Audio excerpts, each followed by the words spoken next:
આજે ગુજરાતના તમામ સમાચાર પત્રોમાં પહેલા પેજ પર રાજસ્થાન સરકારે 450 ગેસનો બોટલ આપવાની જાહેરાત કરી છે।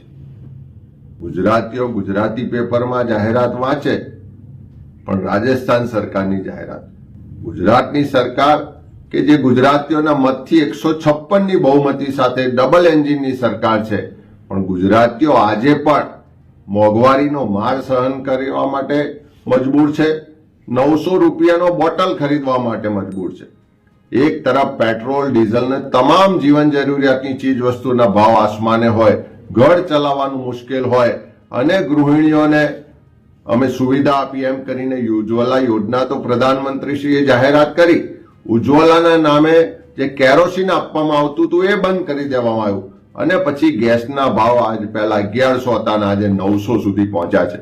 ત્યારે જાહેરાત ખાલી રાજસ્થાન સરકારની ને ગુજરાત સરકારની જાહેરાત આવે એવું એક ગુજરાતી ઈચ્છી રહ્યો છે।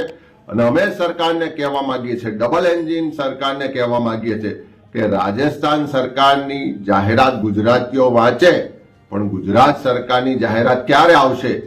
ગુજરાતના લોકોને 450માં ગેસ ક્યારે મળશે? ક્યારે આ મોંઘવારીના મારમાંથી રાહત મળશે? શું ચૂંટણીઓ આવે અને પેટ્રોલ, ડીઝલ કે ગેસના ભાવ ઘટે અને ચૂંટણીઓ પતી જાય, મત લઈ લેવાય, સરકાર બની જાય, ફરી પાછી મોંઘવારી સહન કરવાની? ત્યારે ગુજરાતની જનતા વતી અમે સરકાર પાસે માંગણી કરીએ છીએ કે તાત્કાલિક જેમ રાજસ્થાનમાં 450માં ગેસનો બોટલ મળવાનો હોય તો ગુજરાત સરકાર પણ જાહેરાત કરે અને આ ગુજરાતની પ્રજાને મોંઘવારીના મારમાંથી છોડાવે।